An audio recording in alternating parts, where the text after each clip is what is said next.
And then the Jews and the Christians substituted that money with paper. On Sunday, we're going to be dealing with this subject in detail. But guess what happened when you abandon Muhammad alayhi salatu wasalam? You abandon him. And you follow the Jews and Christians down into the lizard's hole.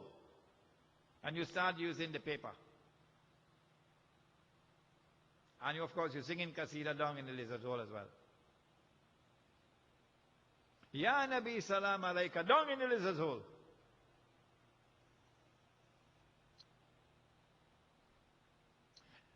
When you work for a whole month and you get your salary with a gold coin, and that money could buy a camel, and you carry your money home, you give it to your wife, she put it away. 5 years, 10 years, 15 years, 20 years later, you take it out. Demand and supply remaining constant, you could still buy the camel. Yeah. Because the value of the money is in the money, intrinsic. But guess what happens when you abandon Muhammad alayhi salatu wasalam? You abandon Muhammad alayhi salatu wasalam, and you're using the paper money. You get your salary. Instead of giving you a gold coin, they give you paper now. It can buy a camel, So you carry the money home, you give it to your dullahin. Then she put it away. 5 years later, you take it out. Can't buy a camel anymore, could only buy a donkey now. You're laughing? It's not a laughing matter. No? You lose the whole month of your sweat. And only 2 weeks left now, 2 weeks gone. You have suffered loss. Did you ever realize that your loss was someone else's gain? Has it ever entered into your consciousness that your loss was someone else's gain? That as the value of the money fell, there's a massive transfer of wealth from the masses to a blood-sucking predatory elite. Yeah, that is riba as well. And then when you take out the money, another 5 years later, can't buy a donkey anymore, could only buy a goat. And if you wait long enough, you could only buy doubles. Huh? That way Indonesia reached today. Could only buy doubles. That way Turkey reached today. Could only buy doubles.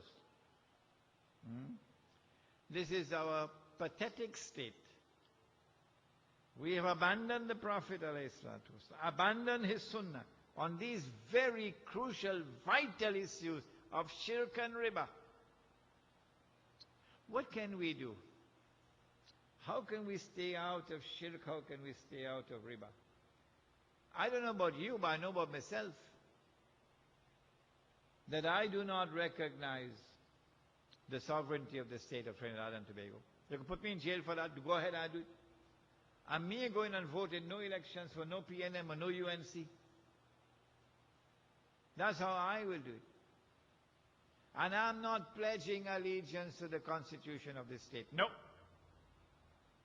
I will never do that.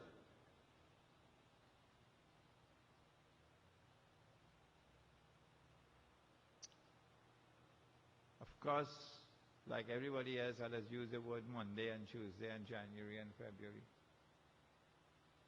So I have to pray to Allah and ask Him for forgiveness for that shirk. Because sometimes I just also say Friday, which is shirk.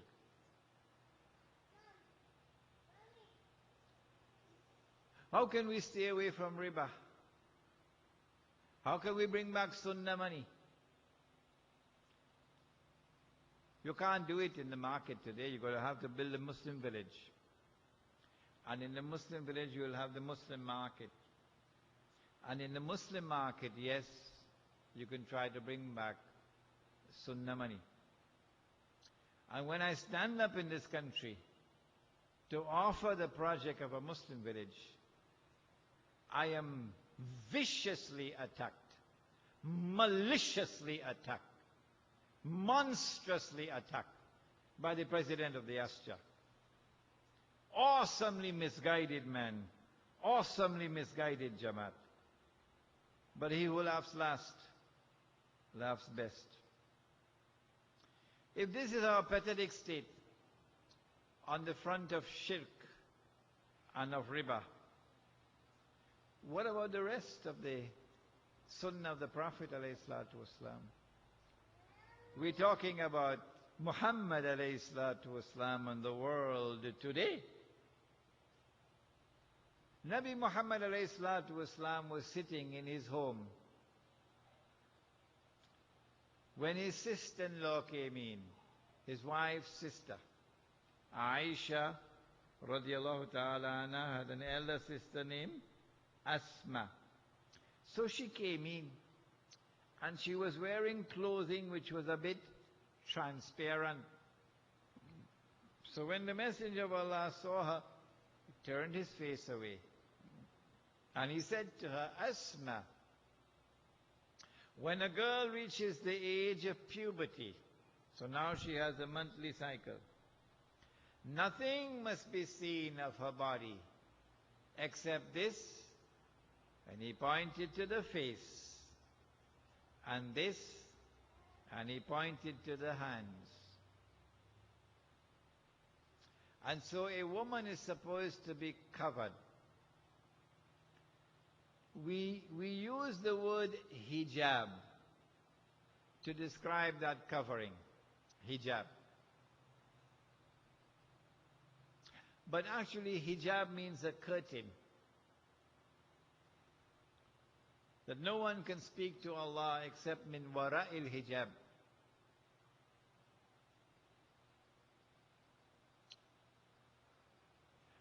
When our mothers were alive and our grandmothers were alive, we never saw a Muslim woman on the street bareheaded. Eh? You ever saw your mother bareheaded? Or your grandma? Nani Ammi? No. They used to wear something called orni, but at least they were covered. Already? Why are our Muslim women today? Illa masha'Allah. The woman in hijab is the exception. The majority of our Muslim women today have abandoned hijab and have followed the Jews and Christians down into the lizard hole. She gone to work in the bank and she's dressed like all the others in the bank. You wouldn't know she's a Muslim woman.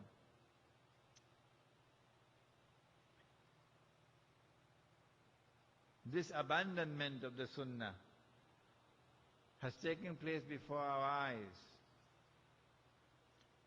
Do we make an effort to try to correct it? If your wife is not in hijab, you have to answer for it. You're president of the Jamaat? You're the president of the Islamic Association? And your wife is going to work in bareheaded? Is this a joke? And your daughter going to school bareheaded? And she's a big girl? Is this a joke? What about the rest of the community? When you see Muslim women bareheaded on the streets, what about the rest of the Muslim community? Listen to the Prophet ﷺ and tell me whether we are following the Sunnah or not. He said, "Man ra'a munkaran falyughayyirhu biyadi." He said, if you see something which is wrong, which is evil, change it with your hand. فَإِن لَمْ يَسْتَطِعْ فَبِلِسَانِهِ. If you can't change it with your hand, he said, change it with your tongue. وَإِن لَمْ يَسْتَطِعْ فَبِقَلْبِهِ. If you can't change it with your tongue, at least change it with your heart. What are we doing? Are we attempting to change it with our hands? Well, if not, are we speaking out against it? And if we're not speaking out against it, are we detesting it in our hearts? And if we are not even detesting it in our heart, and he said that is the weakest form of faith. That is the weakest one of all, to detest it in your heart. The overwhelming majority of the women of our community have abandoned hijab. We're not attempting to change it with the hand. We're not attempting to change it with the tongue. We're not even detesting it in the heart. Would you not agree that nothing now remains of Islam but the name?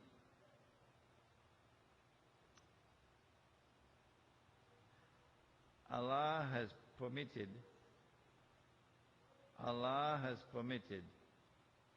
in the Quran, and the Prophet ﷺ has permitted in his Sunnah, permitted a Muslim man to marry more than one wife. Does anyone want to challenge me and say I'm wrong? Come on, say it now. If I'm wrong, come and say it.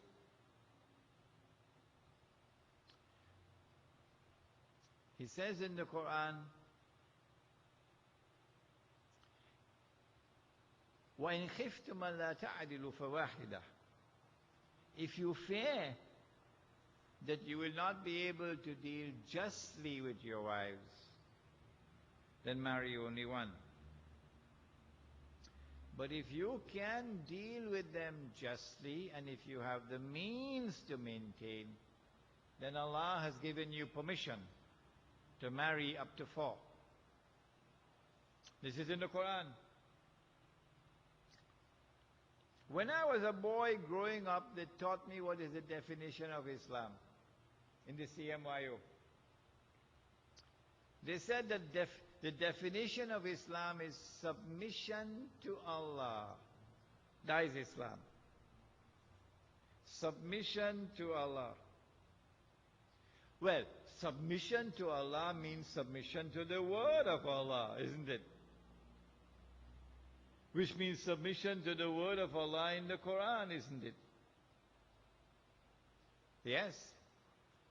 And when I went at the age of 21, 22 to Pakistan and became the student of Maulana Fadlur Rahman Ansari, I remember it was October 1964.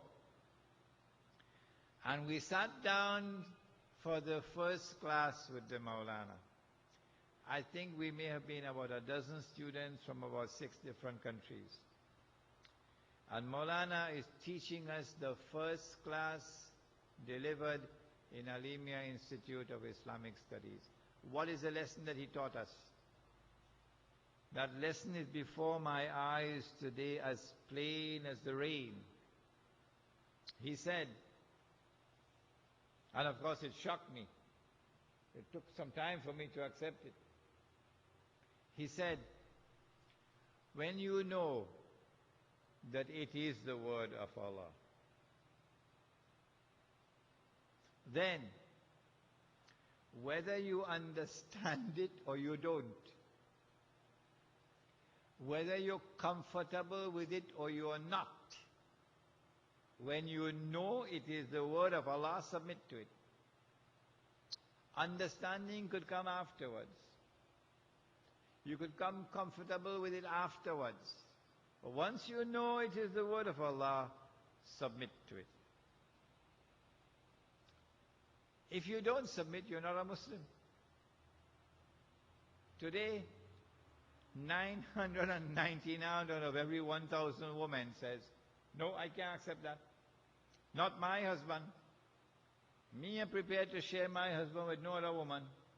No, no, no. It might be in the Quran, but I the Quran. I do not accept it. That is a state of brainwashing. Of course, this lecture is going to make me unpopular, but my duty is to try to please my Lord, not please the people. Someone has to speak it out. And I'm doing it tonight.